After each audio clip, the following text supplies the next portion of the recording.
Cher Alain Prochian, cher Alain, vous vous intéressez depuis de nombreuses années à l'étude de la création et de l'évolution des formes, une question centrale en biologie.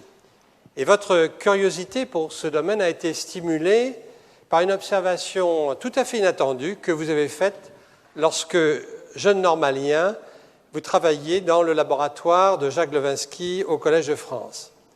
Vous aviez remarqué qu'un échange d'informations s'effectuait entre deux types cellulaires et qu'il déterminait la forme et la position d'une de ces catégories de cellules, en l'occurrence des neurones. Une observation séminale peut féconder tout un nouveau domaine de recherche, mais il faut de l'intelligence, du courage, de l'opiniâtreté, vous n'en manquez pas, pour étayer ce qui, au départ, va à l'encontre des théories acquises. Vos résultats étaient dérangeants à plus d'un égard. Des protéines censées résider dans le noyau, capables de s'exporter et de franchir des membranes cellulaires et d'induire un nouveau type de signalisation. Vous avez, au cours de plus de 20 ans, résolu pas à pas nombre des interrogations posées par ces premiers travaux. Des protéines et des peptides sont effectivement capables de traverser les membranes cellulaires. Et ce système de signalisation sert à la navigation et au positionnement des neurones au cours du développement du système nerveux. Vos travaux réalisés à l'École normale supérieure et demain au Collège de France sont maintenant internationalement reconnus et ouvrent de nouvelles perspectives. Des vecteurs protéiques et peptidiques sont utilisés pour introduire dans les cellules divers composés. Vous montrez l'implication de ce système d'information dans la navigation des cellules nerveuses, ainsi que dans la conservation de la mémoire lors de l'évolution, et enfin, son implication possible dans la morphogénèse adulte. Il y a un autre Alain Prochian, connu pour ses livres et le montage de projets théâtraux. À vrai dire, le même Alain Prochian, car cette activité littéraire que vous baptisez de science nocturne, vous la concevez comme consubstantielle à votre activité de chercheur. Faire entrer la science dans la culture répond pour vous à une exigence de démocratisation de la connaissance scientifique. Nous sommes heureux d'accueillir en vous un chercheur original, soucieux de communiquer avec un large public, et qui replacera les processus morphogénétiques, c'est le titre de votre chaire, dans une perspective évolutionniste, à un moment où la question de l'évolution est philosophiquement, et même peut-on dire politiquement sensible, voire très sensible dans certains pays.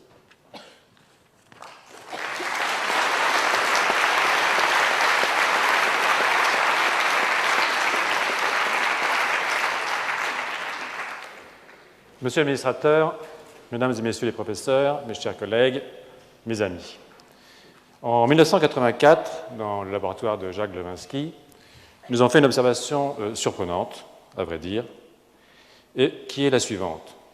Si vous prenez un tapis d'astrocytes, c'est-à-dire des cellules non nerveuses, et que vous faites pousser un neurone sur ce tapis, un neurone pris dans la même localisation que ces astrocytes, vous allez avoir une cellule, il faut que je trouve le truc parce que c'est un tout petit peu compliqué, qui a à la fois des dendrites et des axones.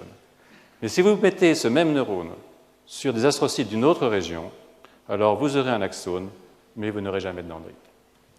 À vrai dire, nous aurions dû nous intéresser à cette hétérogénéité des astrocytes ainsi démontrée par cette expérience. Mais, auditeur, comme beaucoup, des cours de François Jacob, je connaissais l'existence de mutations associant à un algorithme génétique à une position et une position à une forme, celle d'un organe. Chez ces mutants, les cellules embryonnaires interprètent mal leur position et engagent des programmes morphogénétiques aberrants. Chez la mouche, les pattes viennent remplacer les antennes ou des ailes les yeux, par exemple. 3 ans plus tard, il y a un séjour new-yorkais plus loin, je décide d'étudier le rôle des homéogènes dans le codage de la forme des neurones. Ces gènes encodent des facteurs de transcription, des homéoprotéines.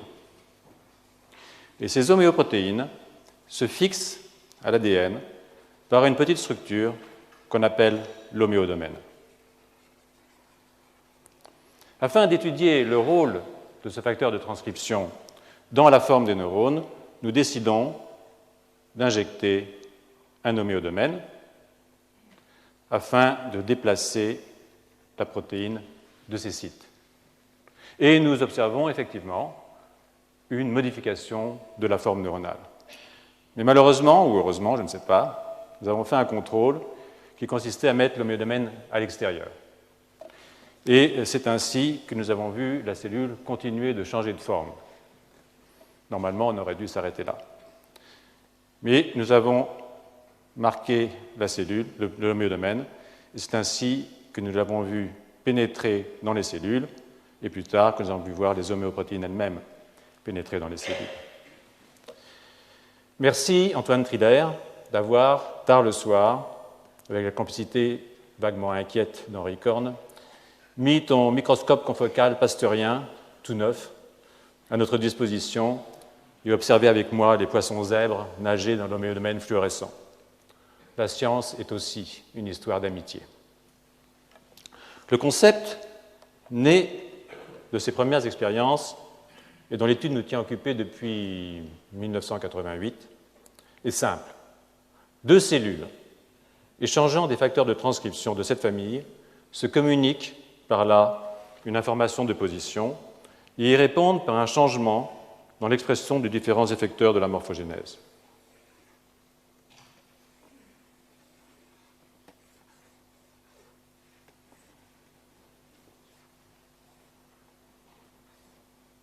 C'est à la suite de cet échange d'informations de type positionnel que les cellules vont décider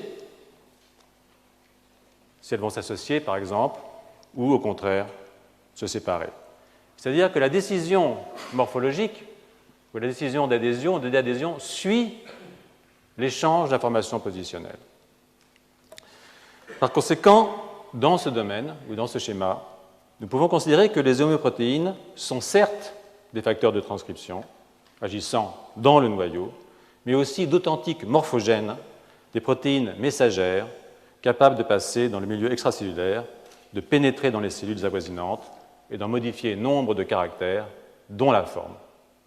Cette idée prenait plusieurs dogmes à contre-pied. Le premier d'entre eux est que les facteurs de transcription travaillent dans le noyau, ne sortent pas des cellules, n'y entrent pas davantage. Ils ne sont pas équipés pour cela. Le second est que les membranes sont des barrières imperméables aux agents hydrophiles, qu'il existe des mécanismes physiologiques qui déstabilisent les membranes au point de les rendre perméables à des protéines de haut poids moléculaire était inconcevable. Enfin, les homéogènes sont des régulateurs de la forme des organes, pas de celle des cellules. Or, notre observation impliquait que les mêmes gènes, donc probablement des mécanismes similaires ou proches, agissent aux deux niveaux, cellulaire et pluricellulaire, de la morphogénèse. Ces objections ont fait long feu. Nous avons, les équipes d'Alain Joliot et la mienne, démontré la sécrétion et l'internalisation de ces facteurs, identifié les séquences responsables et avancé dans la compréhension des mécanismes impliqués, au point que le domaine des peptides vecteurs, capables de traverser les membranes, est ouvert en collaboration étroite avec l'équipe de Gérard Chassin, un ami et un chimiste, est aujourd'hui florissant. Parallèlement, le mythe des membranes imperméables a perdu de sa force et cela ne choque plus guère de les savoir instables. Enfin, pour ce qui est des homéogènes régulateurs de la forme cellulaire, qui a même conscience que cette question put un jour faire débat? En revanche, l'idée qu'un facteur de transcription puisse être un morphogène ou, plus largement, un facteur de communication intercellulaire peut, parfois encore, susciter des interrogations. Soyons nets, même si le travail est loin d'être achevé, la participation de ce mode de signalisation à des étapes cruciales du développement est une hypothèse solide, reposant sur des faits expérimentaux bien assurés. Parmi ces étapes, toutes étudiées dans le système visuel, je citerai la formation des territoires au sein du neuroépithélium, le guidage des axones au cours de l'établissement des réseaux neuronaux et la régulation de la période critique pour la vision binoculaire. J'ajouterai que pour nombre d'entre elles, les homéoprotéines ne sont pas seulement des régulateurs de la transcription, des gènes en messagers, mais aussi de la traduction des messagers en protéines, et que cette dernière propriété joue un rôle important dans leur activité de transduction du signal. Pour revenir brièvement sur la façon dont l'hypothèse fut perçue, je tiens à rappeler que, dès l'origine, plusieurs collègues l'ont trouvée assez intéressante pour lui donner sa chance.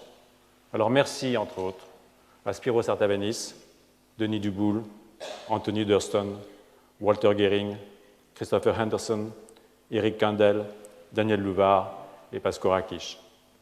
Chacun à leur façon, ils nous ont permis de poursuivre, non par amitié, elle est parfois venue plus tard, ni par adhésion, mais au nom d'une certaine conception de la science.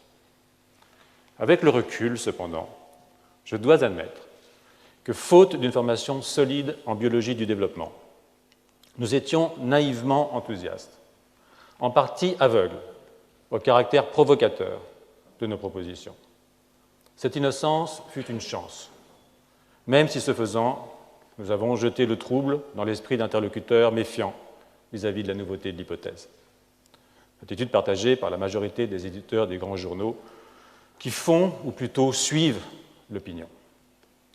Ceux-là aussi, je les remercie, même si je dois me forcer un petit peu.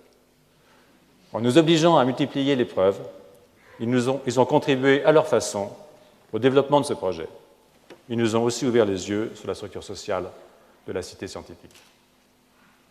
Alors, pourquoi s'être accroché et comment? Le dernier point est important, car une recherche se conduit dans le réel, nécessite un soutien institutionnel et financier. Nous avons donc jalousement veillé à notre indépendance administrative et financière. Je préférais ne pas avoir, pour tenir le cap, à me placer sous la protection de princes qui auraient pu nous lâcher en route pour notre bien, sans aucun doute. Et puis, nous nous sommes mis en quête de financement. Mais, pour le nerf de la guerre, comment financer, dès 1990, un projet qui ne le fut ouvertement, en tant que tel, qu'à partir de 2002. Entre 1990 et 2001, nous avons développé des programmes sur les peptides pénétrants, la maladie d'Alzheimer, la maladie de Parkinson, la libération vésiculaire, la polarité neuronale, la matrice extracellulaire, des sujets passionnants qui ont mobilisé 90% de notre énergie et ont assuré la carrière de la presque totalité des étudiants, postdoctorants et chercheurs venus travailler avec moi.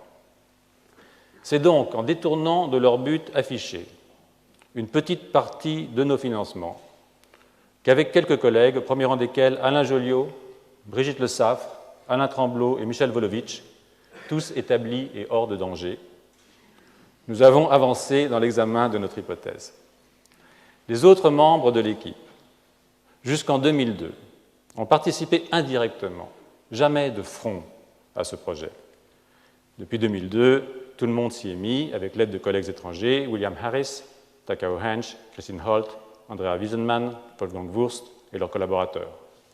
À tous, je veux exprimer ma gratitude, sans oublier Isabelle Brunet, une étudiante courageuse qui a mené dans des circonstances souvent difficiles une série d'expériences décisives. Vient le tour du pourquoi. Pourquoi avoir insisté au-delà du raisonnable? Pourquoi s'être ainsi embarqué dans la poursuite d'une idée chimérique aux yeux de beaucoup? Même si nous n'étions pas certains d'être dans le vrai, il fallait bien une part de certitude, une conviction minimale. D'où venait cette conviction? À vrai dire, je n'en sais rien. Pour une part, sans doute, elle se fondait sur l'analyse rationnelle, mais pour une part seulement. Il faut donc avancer ici le mot d'intuition, en assumant sa composante irrationnelle. Quitte à bousculer une conception très répandue chez les biologistes, il me semble que l'accès à la connaissance se fait souvent dans cette pénombre, où l'intuition le dispute à la pure logique, ou plutôt lui ouvre la voie, car la logique doit avoir le dernier mot, en science en tout cas. Pour ce qui est de l'analyse rationnelle, j'ai essayé d'en reconstituer les éléments. D'abord, les faits sont les faits. On n'a pas le droit de les ignorer dès lors qu'on en est assuré. Conseillés par Walter Gehring, nous avions multiplié les contrôles en produisant des homéodomènes mutés. Il était apparu que certaines mutations bloquaient l'internalisation de l'homéodomène et d'autres pas. puis que parmi les variants internalisés, seuls ceux qui se fixaient à l'ADN avaient une activité morphogénétique. Il ne s'agissait donc pas d'un artefact vulgaire, c'est déjà ça. Dans ces conditions, en dépit des risques, ne pas poursuivre eût été à l'encontre d'une idée de la science partagée, et ce fut décisif par Michel Volovitch et Alain Joliot. Engagement idéologique chez le premier, tradition familiale chez le second. Pour nous trois, il eût été immoral d'en rester là. La deuxième incitation à poursuivre était d'ordre théorique. Il me semblait que ce mécanisme d'échange direct d'informations de position s'insérait logiquement dans la convergence entre génétique, biologie du développement et évolutionnisme qui s'opérait sous nos yeux grâce à la découverte des gènes de développement. Pour l'expliquer, il faut rappeler ici le contexte des années 80. Biologie cellulaire tout d'abord. En embryologie, les biologistes cellulaires de l'époque se réfèrent encore au paradigme de la cybernétique cellulaire. La cellule est un lieu fermé, ou presque, et la théorie cellulaire est pour l'essentiel une théorie de l'information, née de la notion d'entropie, donc du deuxième principe de la thermodynamique. L'activité génétique, qu'en relisent Léon Brillouin, Jacques Monod et François Jacob aussi, est un démon de Maxwell qui maintient l'ordre dans une cellule n'échangeant pas, ou si peu qu'on peut dire pas, avec l'extérieur. C'est pourquoi le développement est essentiellement pensé sous l'angle de la différenciation cellulaire. Comment les cellules se différencient-elles en neurones, en fibroblastes ou tout autre type cellulaire, en jouant sur la panoplie des gènes exprimés. Mais la question de l'assemblage de ces cellules, ici en pied et là en main, ici en patte et là en antenne, selon un véritable code des interactions cellulaires, n'est presque jamais abordée à cette époque par les spécialistes de la cellule. Cette question de la forme des organes, par contre, en revanche, est posée à trois niveaux. Le premier, génétique, s'appuie sur ces mutations homéotiques anciennement observées, comme la transformation des antennes en pattes ou des yeux en ailes chez la mouche. Ces mutations ont mené Edward Lewis à proposer un modèle de codage positionnel des appendices chez les arthropodes et conduit à la découverte, chez tous les animaux, invertébrés ou vertébrés, des gènes homéotiques qui marquent la position d'une cellule et jouent un rôle essentiel dans le codage d'interactions cellulaires, la différenciation et la morphogenèse. Les premières manipulations génétiques ont alors permis de brosser à grands traits le rôle de ces gènes, chez les invertébrés d'abord, puis, très rapidement, chez les vertébrés.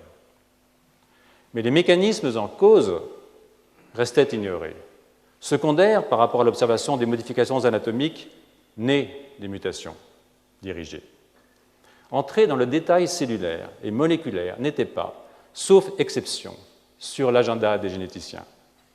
En revanche, ce qui est immédiatement perçu est que la connaissance des gènes qui établissent et transmettent à travers les générations le plan de l'organisme ouvre à des spéculations novatrices sur l'évolution.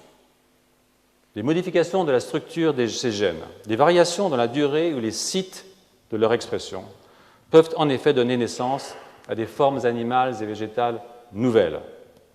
Le lien entre développement et évolution, pressenti par de nombreux naturalistes et embryologistes, au premier rang desquels Ernst Haeckel, trouvait là une base matérielle, donc, et c'est très important, un terrain d'expérimentation. L'embryologie expérimentale représente la deuxième approche. Née au XIXe siècle, avant la génétique, et poursuivie dans sa presque parfaite ignorance, elle permet de comprendre le rôle de l'environnement tissulaire et moléculaire dans la différenciation cellulaire et la morphogénèse. Elle met aussi en place plusieurs concepts séminaux, entre autres ceux de système d'induction, de champs et de gradients morphogénétiques.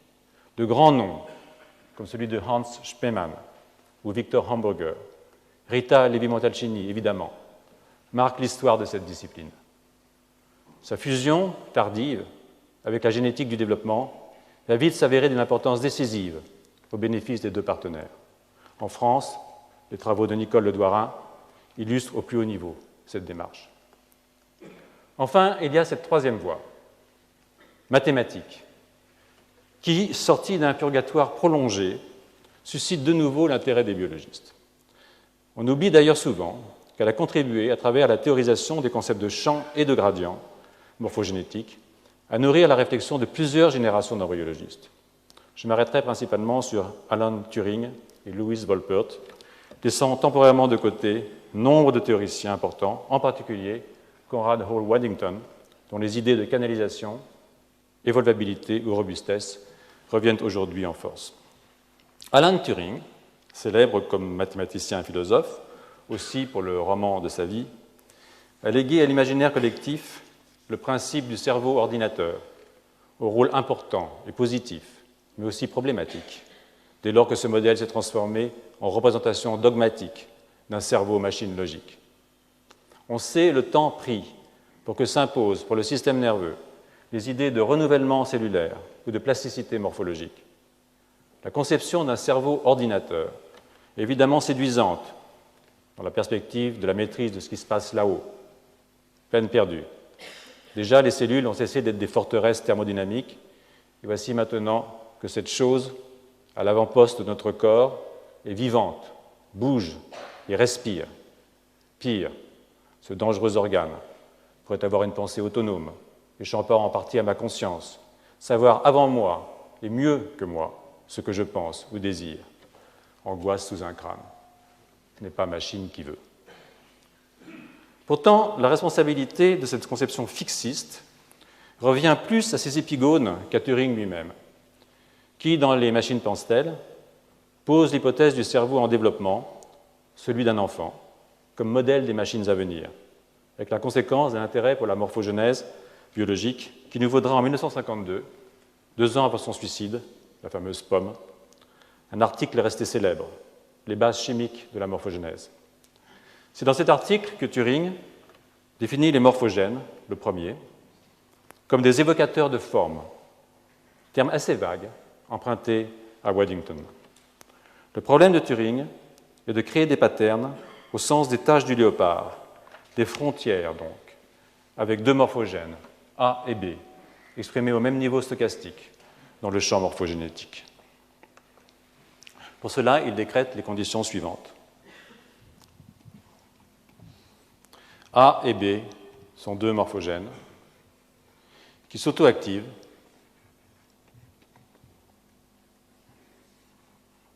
et qui s'entre-répriment. Vous voyez bien que dans un système comme celui-là, il suffit qu'un différentiel de concentration important, ou même pas très important, apparaisse, un seuil de différence entre les 2 morphogènes, pour que l'un gagne entièrement sur l'autre.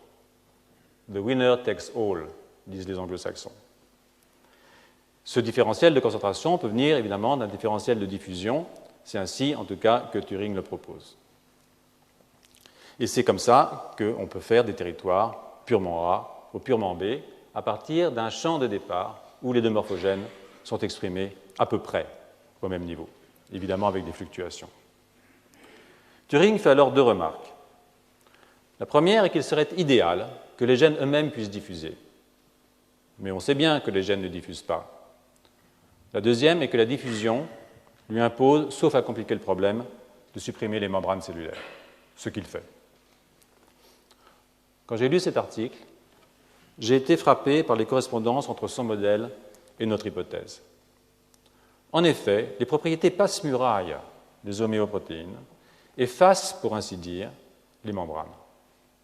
Par ailleurs, les homéoprotéines, exprimées de chaque côté d'un bord dans le neuroépithélium, au moment où s'établissent les frontières des différents territoires et aires cérébrales, sont le plus souvent, sinon toujours, auto-activatrices et inhibitrices réciproques. Quant aux gènes, évidemment, ils ne diffusent pas. Mais si la diffusion du produit active la transcription du gène, alors tout se passe comme si le gène diffusait. J'étais d'autant plus frappé de cette convergence qu'on savait depuis longtemps, à la suite des travaux de Christine Nusslein-Vollard, que l'homéoprotéine bicoïde, exprimée en gradient dans l'embryon de drosophile, est un morphogène régulateur de la transcription, et ça a son importance, de la traduction. Mais cela ne posait pas de problème, puisque dans l'embryon, au stade syncytial, les noyaux ne sont pas séparés par des membranes. Il n'y a pas de membrane. Notre hypothèse pouvait donc être reformulée en la proposition suivante: parce que les homéoprotéines traversent les membranes, le neuroépithélium est un syncytium fonctionnel pour les homéoprotéines. Louis Wolpert, pour sa part, s'est rendu célèbre en 1969 par un article publié dans le Journal of Theoretical Biology, Le problème du drapeau français. Considérons un champ morphogénétique dans lequel on va placer des cellules et considérons un gradient de morphogène qui s'établit ainsi grâce à une source et à un puits. Si on décrète qu'il y a des effets seuil, on peut dire que dans toute la première région, par exemple, les cellules vont adopter une couleur. La deuxième région, entre ce seuil-ci et celui-là, une deuxième couleur, blanc. Et dans cette dernière région, une troisième couleur, rouge. Si la couleur de la première région était bleue, on a effectivement un drapeau français. C'est donc ce problème, mais ce problème rencontre quelques difficultés, parce que dans le système nerveux, et ailleurs aussi sans doute, la diffusion est très limitée. Je pense que nous avons tenté de répondre à cette difficulté, à la fois par des modèles expérimentaux et par des équations qui ont été dessinées, ou plutôt écrites, par le mathématicien David Lockman. En effet, le passage de la protéine, s'il est suivi de l'induction de sa propre synthèse dans la cellule receveuse, permet de proche en proche de marquer un territoire.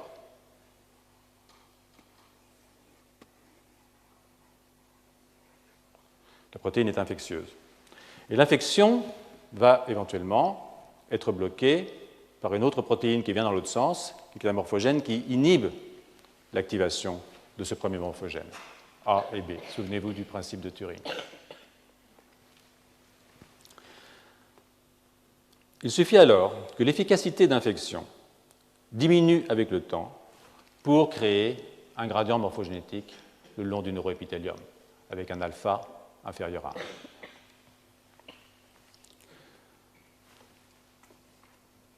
Le facteur de transcription, qui est aussi un morphogène, est exprimé dans la cellule.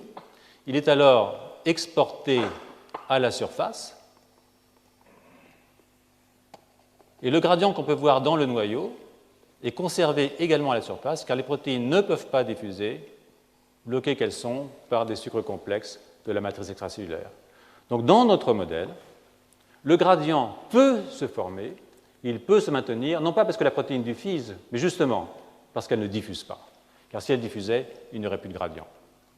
Et si maintenant vous imaginez une cellule ou un cône de croissance qui se promène à la surface de ce neuroépithélium, eh bien, au fur et à mesure qu'il progresse, il peut lire sa position en absorbant le morphogène présent à la surface et en y répondant, par exemple, par une régulation de la traduction dans le cône de croissance, ainsi que cela fut démontré par Isabelle et ses collègues à Cambridge et dans mon laboratoire. J'arrête là pour la partie la plus hard, encore que je pense que ce n'est pas si difficile à comprendre, et j'invite ceux qui sont intéressés par ces questions de morphogènes à venir suivre le cours qui cette année s'intitulera Morphogène et morphogénèse et qui, je préfère prévenir tout de suite, sera passablement technique. Car je voudrais maintenant discuter l'insertion de notre hypothèse dans ce paysage des années 1980. Le passage intercellulaire des homéoprotéines permet pour deux cellules de comparer leur position. Ce transfert d'informations positionnelles par des protéines qui sont à la fois des morphogènes au sens de Turing et des facteurs de transcription régulateurs des programmes de différenciation, de développement, fournit une réponse possible à la question du lien entre position cellulaire et engagement d'un programme de différenciation. Cette réponse diffère de celle proposée jusqu'ici en ce que c'est la même famille de molécules qui joue le rôle de morphogène et d'exécuteur transcriptionnel et traductionnel de la morphogénèse. Il s'agit de ce fait d'un mécanisme extrêmement parcimonieux, même si cette première reconnaissance est suivie du recrutement d'autres signaux, régulant la robustesse du processus. Rappelons ici que la robustesse est un caractère essentiel du développement, ce par quoi d'un œuf de poulet sort presque toujours un poulet.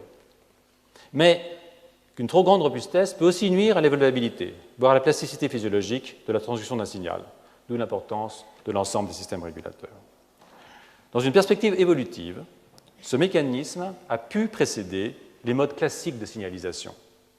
En effet, les homéoprotéines existent chez les plantes et chez les animaux, deux règnes qui utilisent des systèmes très divergents de signalisation. C'est en suivant cette idée qu'Alain Joliot et ses collègues ont démontré que les mécanismes de passage intercellulaire des homéoprotéines sont conservés entre les deux règnes de la nature. Cette dimension évolutive se retrouve dans le fait que cette fonction morphogénétique directe des homéoprotéines suggère des voies originales de réflexion sur l'évolution des champs morphogénétiques. Elle constitue aussi un outil pratique en évolution expérimentale. Dois-je insister sur la révolution que constitue l'intrusion récente de l'évolution dans le champ des sciences expérimentales? Mais il nous faut maintenant monter d'un cran pour proposer qu'à travers cette fusion entre génétique et développement et évolution, provoquée par la découverte de ces gènes de développement, s'affirme aujourd'hui une théorie du vivant, indépendante des théories importées d'autres disciplines, en particulier de cette théorie de l'information qui, en passant par la cybernétique, avait structuré les grandes avancées de la biologie dans l'immédiate après-guerre. Et cette nouveauté est un accomplissement, celui de la prédiction bernardienne, d'une zoologie scientifique capable de produire scientifiquement des formes biologiques nouvelles. Je cite, comme le chimiste produit des corps qui sont en puissance, mais qui n'existent pas dans l'état naturel des choses. Cette possibilité de fabriquer des objets technologiques biologiques via les manipulations raisonnées des génomes est d'une importance majeure. En effet, nous voyons à travers ces outils nouveaux, nés de concepts propres à la biologie, la convergence dans les faits, des faits qui bougent dans les animaleries ou croisent dans les fermenteurs et dans les champs, des trois disciplines, reproduction, développement et évolution des formes organiques, qui sont au cœur de la spécificité du vivant. Sans oublier la physiologie, puisque la génétique du développement, d'un développement poursuivi chez l'adulte, l'embryogenèse silencieuse de Claude Bernard, renouvelle le concept physiologique de milieu intérieur et de régulation. Il est de fait apparu, ces dernières années, grâce notamment à la génomique fonctionnelle, que les gènes travaillent par réseau et que les nombreux éléments de régulation, l'essentiel du génome pour nombre d'espèces, maintiennent cette activité multigénique dans des zones compatibles avec la physiologie, vision contemporaine du milieu intérieur, donc, de la contrainte imposée par ce milieu pour maintenir les systèmes vivants dans des zones étroites, les canaliser, tant du point de vue de leur physiologie que de celui de leur développement ou de leur évolution. On ne peut pas créer n'importe quelle forme organique, ni laisser dériver ces formes organiques vers n'importe quelle absurdité physiologique. C'est le rôle des réseaux génétiques, au sein desquels les gènes de développement jouent un rôle important, même chez l'adulte, que de veiller à cette régulation. Revenons alors à notre hypothèse de protéines messagères et réalisons la dimension neurobiologique et endocrinienne de leur diffusion. Bref, le réseau génétique à activité intracellulaire pourrait se déplacer par le mécanisme que nous proposons vers un niveau supracellulaire engageant l'unité de l'organisme. Pour y revenir une dernière fois, les propriétés de signalisation si surprenantes de ces facteurs de transcription doivent être interprétées dans le cadre de cette cristallisation théorique, ce qui implique que par-delà les zones d'ombre qui subsistent, elles jouent leur rôle dans ces modalités pratiques. Par exemple, en proposant un mécanisme plausible pour la mise en place et l'évolution des territoires cérébraux, compatible avec les données expérimentales et les théories du développement, ou encore en enrichissant toujours de façon pratique la panoplie des mécanismes d'individuation épigénétique, en particulier au cours de la formation des circuits neuronaux et de la définition de la période critique, comme nous l'avons pu montrer avec les collègues allemands et anglais et japonais déjà cités. On pourra trouver cette proposition osée, ou pire, immodeste. Mais je ne vois pas au nom de quel puritanisme, teinté d'ouvriérisme chic, sur le mode « je ne suis pas un intellectuel », les biologistes devraient s'interdire de contribuer à l'évolution théorique de leur discipline, se contentant d'utiliser les progrès technologiques pour se livrer à des observations toujours plus précises ou plus colorées, dont la beauté emporte l'adhésion et donne l'illusion de comprendre. Comme chacun, je suis friand de ces nouveautés. Mais il me semble contraire à l'expérience qu'on puisse voir autre chose que ce qui peut se penser théoriquement. Bref, avant de montrer, il faut souvent avoir déjà démontré. Et c'est quand ce qu'on voit ne colle pas que l'affaire devient vraiment intéressante. Encore faut-il savoir ne pas rejeter ce qui n'est pas attendu. S'il y a une part de vérité dans l'adage « voir, c'est comprendre », il n'en reste pas moins qu'écarquiller n'est pas voir. Brecht, oui, Brecht. Il est vrai que l'idée que je me fais d'une théorie en biologie est assez éloignée de cette biologie théorique mise en équation de phénomènes observés ou photographiés. J'en ai une conception plus simple, plus concrète. Non pas cette description mathématique de ce qui est vu, mais un modèle évolutif, un outil bricolé, avec des mathématiques peut-être, mais aussi de la langue naturelle, et qui sert avant tout à comprendre ce qu'on ne voit pas, à deviner sous le visible l'invisible du vivant, sa logique sous-jacente, dont rien ne dit d'ailleurs qu'elle relève de la logique mathématique. D'ailleurs, une mathématique du vivant, elle reste à inventer. Se situerait plus probablement, c'est une intuition, du côté de la géométrie. Précisons immédiatement que l'existence d'une biologie indépendante, maîtresse de sa théorie, est capable de produire des objets techniques qui relèvent de cette théorie, pour une grande part les organismes génétiquement modifiés, ne signifie pas que les interactions avec les autres disciplines soient obsolètes, au niveau théorique ou pratique, suivi par exemple de l'instrumentation. Mais ces interactions doivent être menées pour le physiologiste du point de vue de la physiologie.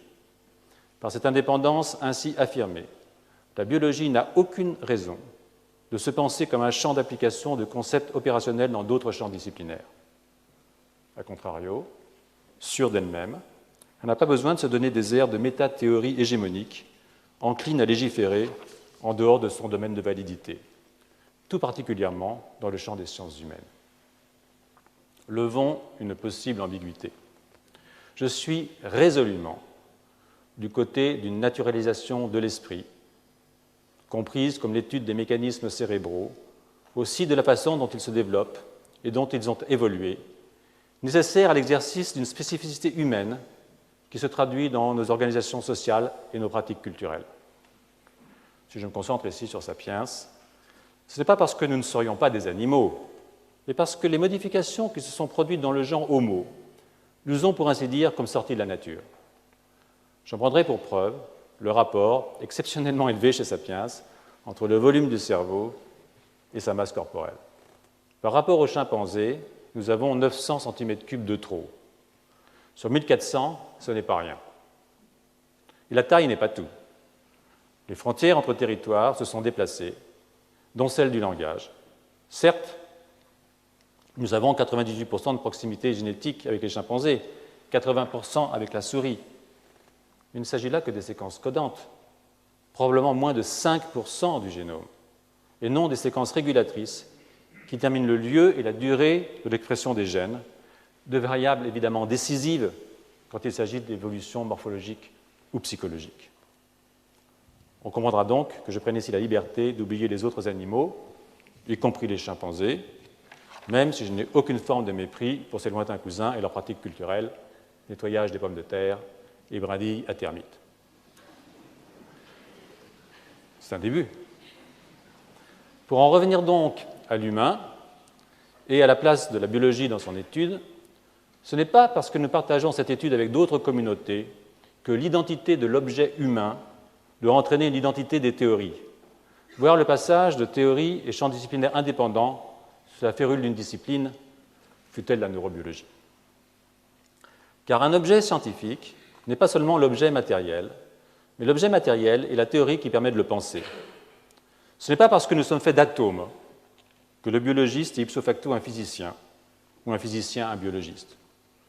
De même, un biologiste qui s'intéresse au cerveau humain n'est pas métamorphosé de droit en anthropologue ou en philosophe. Il faudrait pour cela, c'est possible, qu'il se soit approprié le corpus théorique de ces disciplines. Ce qui ne signifie pas que les effets des connaissances nouvelles ne résonnent pas par-delà les frontières disciplinaires, au point de parfois les faire bouger. Les théories ne sont pas des dogmes, elles sont évolutives.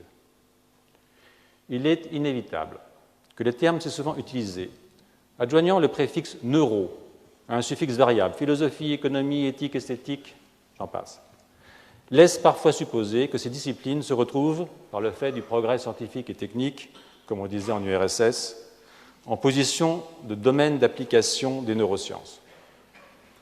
Bien certainement, personne ne le prétend ouvertement. Et chacun s'accordera pour dire que quand Philippe Descola s'exprime dans son dernier livre, Par-delà nature et culture, sur la proximité de l'humain et de l'animal, cela n'a rien à voir avec une distance biologique que la comparaison des génomes, structure et expression de ces génomes permettra d'apprécier. Même si, évidemment, faire entrer la nature dans un rapport de parenté anthropologique avec des sapiens, cette panthère est ma sœur, est nécessairement l'œuvre d'un cerveau humain. Si de nombreux philosophes s'efforcent de prendre en compte ce que nous savons, de façon encore très incomplète, il faut bien le dire, du fonctionnement cérébral, d'autres, et pas forcément des moindres, s'interrogent sur les catégories de la pensée, indépendamment de toute référence organique. Et on pourrait tenir ce raisonnement pour toutes les disciplines, les plus prétendues molles, aux plus soi-disant dures, mathématiques comprises.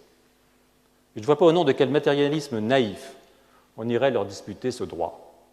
C'est pourquoi il ne fait aucun doute que quand un grand physiologiste s'appuie sur ses travaux pour déclarer que Descartes avait tort et Spinoza a raison, son intention est avant tout humoristique. Mais, direz-vous, un neurobiologiste, fût-il plus morphogénéticien que neurosavant, ne peut pas échapper à cette question du rapport entre l'esprit et son substrat, ni s'en sortir avec une pirouette. J'en conviens. Et c'est pourquoi je crois qu'il faut rester très attentif au caractère éminemment polysémique du mot pensée. Si un biologiste veut s'exprimer de plein droit sur la pensée, alors il faut qu'il le fasse à partir de sa propre discipline. Et s'il est matérialiste, sans recours à une position dualiste. Bref, il nous faut une définition biologique de la pensée qui se distingue de la question de sa localisation, faute de quoi le dualisme, sorti par la fenêtre, reviendrait par la porte, la grande, éventuellement. Je vais donc risquer devant vous une telle définition. La pensée est le rapport adaptatif entre le vivant et son milieu. Et dans le terme vivant, j'inclus les individus et les espèces. Considérons un bref instant les conséquences d'une telle définition biologique.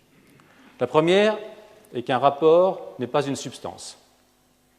Par là, il n'a pas de siège. Du coup, la belle formule de Cabanis, le cerveau sécrète la pensée comme le foie sécrète la bile, utile en son temps, est mise hors jeu en tant qu'étendard matérialiste. Une deuxième conséquence est que le terme de pensée, dans sa définition biologique, s'applique à tous les organismes et à toutes les espèces. Et puisqu'il s'agit d'évolution, la sélection s'exercera à deux niveaux, celui de l'individu, comme Charles Darwin nous l'a appris, et au niveau de l'espèce, comme le propose Stephen Jay Gould dans la structure de la théorie de l'évolution. On pourra alors dire que les bactéries, les plantes, comme tous les êtres vivants qui se reproduisent, se développent et évoluent, pensent. Certes, ce rapport est plus ou moins riche, et nul ne peut douter qu'il est plus riche chez Sapiens, en raison de son cerveau exceptionnel, que chez toute autre espèce. Mais la pensée ainsi définie n'a plus besoin d'un Dieu, pas plus besoin d'un Dieu que d'une structure où s'incarner, cerveau ou génome.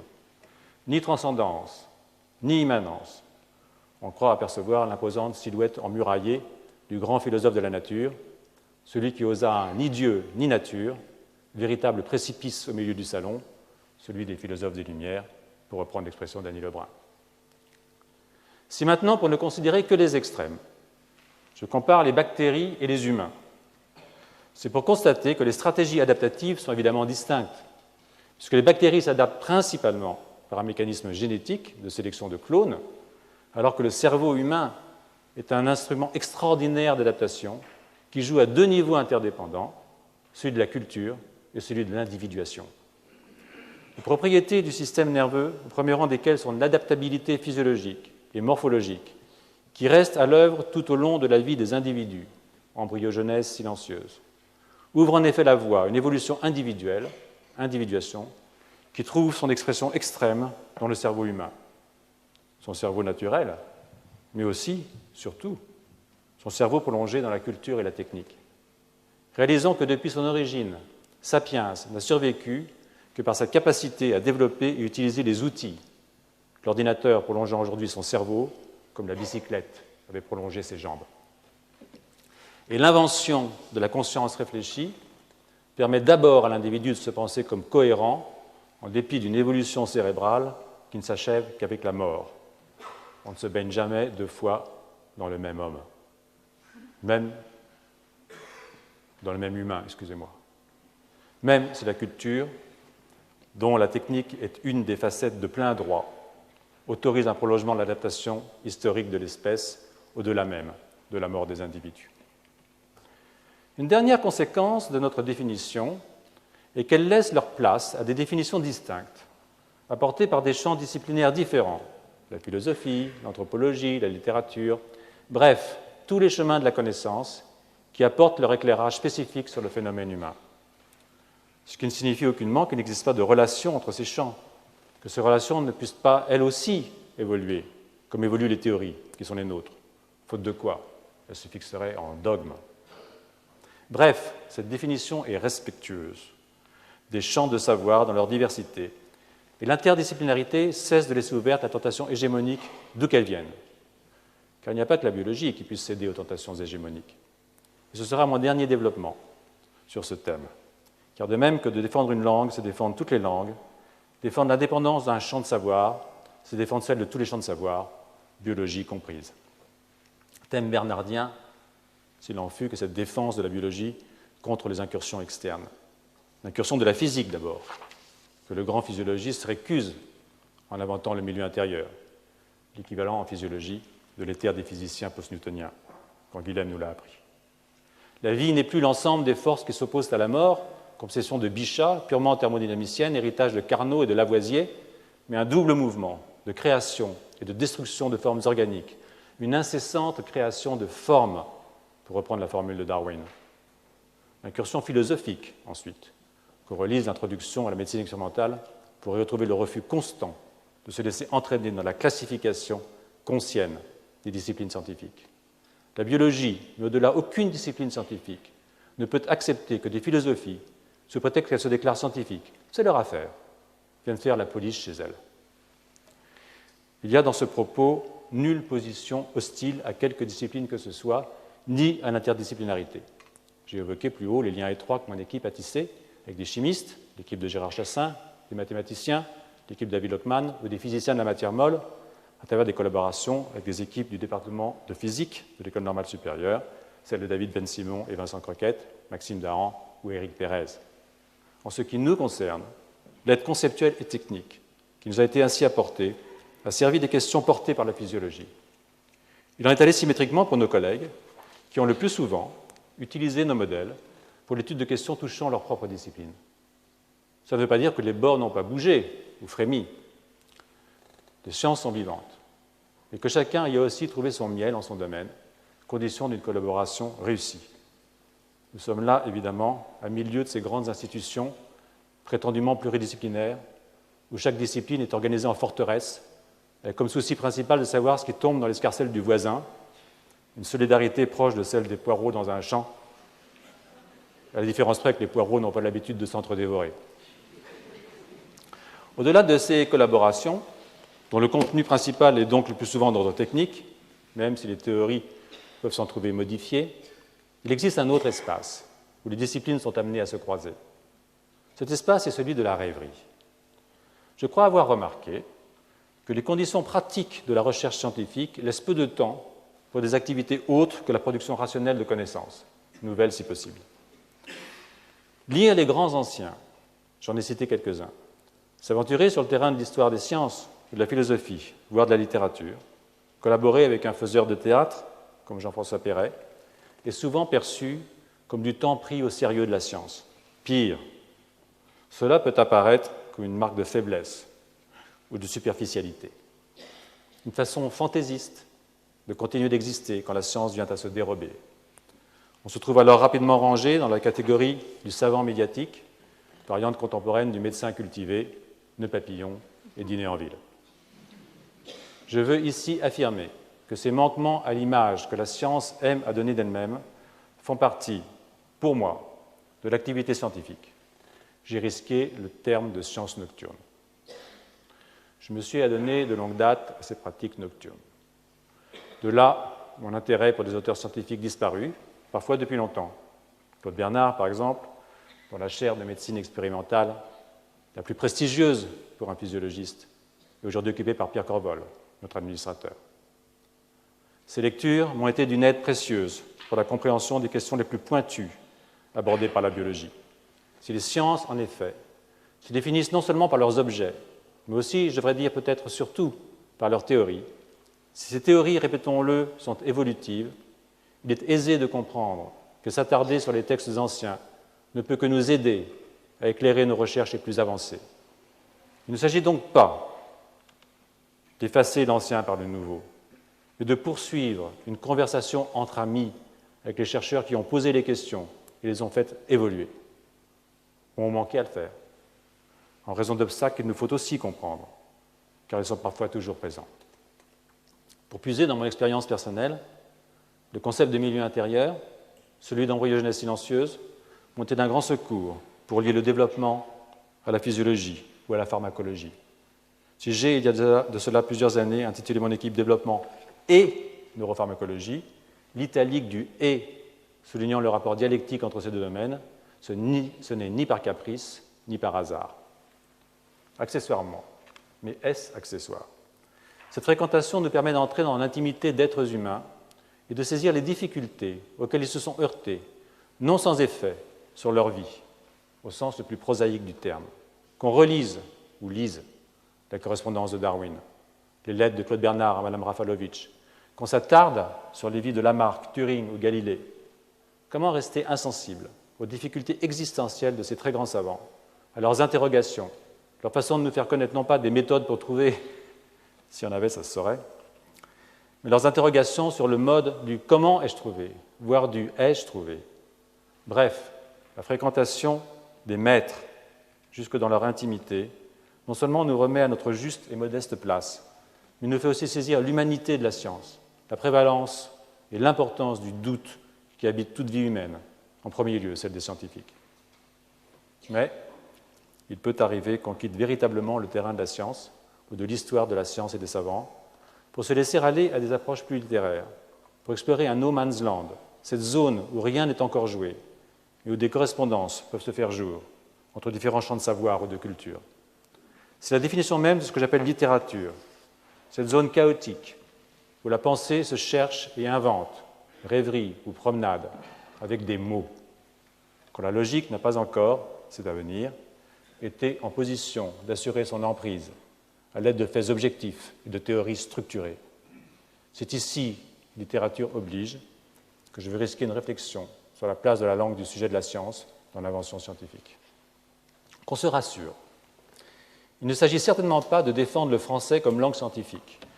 Je suis parfaitement à l'aise avec le fait irréversible à un horizon pensable que l'anglais est la langue de la communication scientifique, qu'il s'agisse des congrès, des séminaires, des articles ou des brevets. Et je n'ai aucun goût pour les pathétiques batailles d'arrière-garde menées ici ou là. En revanche, je suis convaincu que la langue qui est la sienne reste, quand il s'agit d'imaginer, de se déplacer dans cet espace chaotique dont j'ai parlé, un instrument poétique au sens littéral d'une valeur irremplaçable. Par langue qui est la sienne, je me réfère en tout premier à la langue maternelle, non sans envisager cependant qu'on puisse rendre sienne une langue à l'origine étrangère en la travaillant de l'intérieur, en se l'appropriant et la faisant évoluer de façon singulière, comme les rappeurs savent le faire. Il y a des banlieusards de la science, pas forcément moins inventifs que les habitants du centre-ville. Cela vaut évidemment pour les sciences comme la biologie, qui se pensent en langue naturelle. Peut-être moins pour celles qui ont la chance de créer à travers une langue universelle et scientifique, riche de sa propre valeur poétique, comme il me semble que c'est le cas pour les mathématiques, pour certaines branches de la physique. Mais les deux peuvent se mêler dans un idiome singulier qui n'appartient qu'à chacun. On voit bien que par cette revendication de brigolage idiosyncrasique d'une langue instrument de la création scientifique, ce que je tente de défendre est le droit à l'existence de sujets de la science. Ce faisant, j'ai conscience d'aller à l'encontre d'une conception de la science, discours de la vérité, dans lequel le savant serait une sorte de pitié contemporaine, paranoïaque au sens du président Schreiber, Cette activité qui consiste à se forger un langage qui soit aussi un outil théorique, voire un bricolage théorique, on pourrait tout simplement l'appeler penser par soi-même. C'est en tout cas une idée à creuser. Remettre le sujet au centre, c'est admettre que ce cerveau vivant, victime d'accidents continus, parfois éprouvé par les excès ou les manques d'excès, ravagé par des chagrins ou obscurci par des joies, puisse fabriquer des théories qui permettent de construire des ponts qui tiennent et des fusées qui vont caresser la Lune ou Mars, ce qui n'exclut pas les accidents. Comment ne pas s'inquiéter du pouvoir étrange de cet objet qui, citons Turing, a la consistance du porridge tiède? On comprend mieux alors qu'en science aussi, il y ait des partisans de l'Immaculée Conception. Mais qu'on s'en afflige ou qu'on s'en réjouisse, et n'en déplaise à sainte Thérèse, encore archidivin, le vivant n'est pas immaculé. Pour s'en convaincre, il suffit de plonger ses doigts dans un cerveau, voire plus simplement, et plus agréablement, d'aller faire un tour du côté de l'origine du monde. Je ne vais pas vous faire un dessin, après Courbet, de toute façon. Cette nécessité de renvoyer à l'objet réel n'exclut pas une ligne de recherche fondée sur la fusion entre le vivant et la machine, qui, en faisant travailler l'interface entre deux logiques, permettra de mieux comprendre comment fonctionne le cerveau. Plusieurs pistes peuvent ainsi être ouvertes par ces chimères. Certaines immédiatement pragmatiques, comme dans la lutte contre le handicap, d'autres éminemment futuristes, quand il s'agit de travailler à l'évolution à venir, à travers ce qui apparaît bien comme une forme de dénaturalisation partielle du vivant. L'heure est venue, pour conclure, de proposer un aperçu de l'enseignement qui sera donné dans le cadre de la chaire qui m'a été confiée. Et je veux remercier ici tous mes nouveaux collègues. Je sais parfaitement que notre recherche n'est pas aboutie et que de nombreuses difficultés nous attendent. Nous avons probablement commis des erreurs, et ces erreurs doivent être traquées et, si possible, rectifiées. L'enseignement sera un outil de ce nécessaire travail critique qui doit accompagner toute recherche qui avance en tâtonnant. Comment s'y prendre? Je regrette qu'on ne puisse plus apporter son lapin ou sa souris et se livrer, aidé d'un préparateur, à quelques manipulations. Remarquez, ça vaut peut-être mieux, mais bon. En revanche, on peut toujours faire des expériences par la pensée. Et la façon la plus immédiate de procéder reste de décortiquer les articles scientifiques, y compris les siens. Décortiquer, cela signifie expliquer, replacer dans un contexte historique, voire réinterpréter les résultats et proposer des perspectives. Bref, chercher à dégager, à travers un travail concret, ce qui constitue le contexte d'une question scientifique. Cette année, nous nous livrerons à cet exercice à partir d'articles portant sur les morphogènes. Bref, nous ferons de la science à tâtons, en n'oubliant ni la composante diurne, ni la composante nocturne. Parallèlement à cet exercice qui appartient de plein droit à l'activité scientifique, une activité laissant sa place au doute et à la critique, l'autocritique aussi, il s'agira d'illustrer une certaine conception de la science propre à la faire entrer dans la culture. Il est en effet inouï, alors que la science est immiscée jusque dans les moindres interstices de nos sociétés, qu'elle continue d'osciller dans l'imaginaire entre Panthéon et savants fous, Marie Curie et le Frankenstein de Marie Shelley. Ne pas accepter pour la science un statut de parente pauvre sur le plan culturel des disciplines littéraires, combattre cette idée qu'il faut choisir entre science ou lettres, sous prétexte qu'il y aurait comme un destin marquant notre appartenance à un monde ou à un autre, c'est œuvrer à une réappropriation démocratique d'un objet ressenti, pour beaucoup, par beaucoup, au mieux comme étranger, au pire comme menaçant. Une des facettes du travail mené depuis plus de 10 ans avec Jean-François Perret consiste justement en poétisant la science sur la scène théâtrale, en la désacralisant, à en faire un objet d'une culture qui parlerait aussi du monde contemporain. Cette collaboration avec un faiseur de théâtre, et pas des moindres, est la dernière forme, chronologiquement, de cette activité nocturne à laquelle je n'ai jamais failli. Non par échappatoire, on l'aura compris, mais parce que j'ai la preuve qu'elle me sert dans mes activités scientifiques les plus quotidiennes. J'ai parlé de Turing et de l'éblouissement ressenti à la lecture de son article sur les morphogènes. Certes, j'avais déjà lu cet article, mais à une période où il ne pouvait pas me servir. J'en ai tiré profit dans les circonstances scientifiques qu'on sait que dans une relecture imposée par la collaboration avec Perret, qui travaillait à l'époque sur ce personnage hors du commun. Pour un scientifique obsédé par une question qui ne trouve pas le chemin de sa solution, ce sont parfois des voies détournées et imprévisibles qui offrent un éclairage utile à une reformulation positive. Donner sa place à la rêverie, c'est augmenter ses chances de trouver une issue. Toute proportion gardée, bien entendu. On sait le rôle que la lecture de Malthus ou les discussions autour de la loi des pauvres, sous l'impulsion de séjours londoniens de Darwin chez son frère Erasmus, a joué dans l'énoncé de la théorie de la sélection naturelle. Mais il faudra pour cela restituer à la science sa vivacité, priorité des priorités, pour que le doute dont j'ai souvent parlé soit aussi celui qui saisit le citoyen quant à la valeur d'une science qui se présente, trop souvent sans rire, comme un discours de vérité. Que plus de 100 ans après Darwin, on puisse dans des pays les plus technologiquement avancés opposer comme deux vérités contradictoires et donc de valeurs identiques, intelligent design, stupid design, et théorie de l'évolution, devrait faire réfléchir. Non, la création du monde racontée par l'Ancien Testament n'a aucune valeur scientifique, n'en déplaise au capitaine Fitzroy. Et les sciences ne sont pas des religions et doivent à tout prix éviter de se présenter comme telles. Contrairement aux dogmes religieux, les théories scientifiques ne sont pas des discours de vérité. Ce sont des constructions intellectuelles humaines, des vérités évolutives, c'est-à-dire éminemment rectifiables, parfois dramatiquement. Et c'est cette activité de rectification, à l'opposé d'un scientisme péremptoire, qui fait de nous des savants dignes, à notre petite place, d'explorer les voies ouvertes par les grands maîtres. Ne parlant ainsi que pour la biologie, c'est déjà beaucoup, et puis toutes les sciences n'ont pas les mêmes modes de fonctionnement. Je m'efforcerai donc de porter un enseignement qui incite à faire une part importante à la fragilité du connaître. Les objets vivants, qui sont le résultat d'une évolution sans fin et sans finalité, sont par là même difficiles à analyser. D'où la nécessité d'admettre que nous risquons à chaque instant de trébucher. Une science biologique qui invente doit accepter le risque de l'erreur. Et il faut, pour progresser, à la fois douter, c'est assez facile, et surmonter son doute, c'est beaucoup plus dur. Si je reviens à ce que fut l'histoire de mon laboratoire, nous n'étions pas en mesure, il y a 20 ans, de savoir si la piste sur laquelle nous nous étions engagés menait ou non à une impasse. Le savons nous-mêmes aujourd'hui. Mais l'important, je crois, est d'avoir, en trichant le moins possible avec nos convictions, en renonçant à appliquer je ne sais quel principe de précautions intellectuelles, explorer cette voie. Je me plais à croire que c'est ce geste qui a été distingué. Je ne saurais, en cet instant, vous dire si nous avons atteint notre but. Quel but, d'ailleurs? Mais nous n'avions moralement pas le choix. Et chemin faisant, mes collègues le confirmeront peut-être, un certain travail fut accompli, et quelques résultats, j'espère, d'importance, pratiques et théoriques, furent glanés, pour ne rien dire du plaisir intellectuel quotidien, l'essentiel sans doute. La seule vérité qui tienne est qu'on se trompe toujours.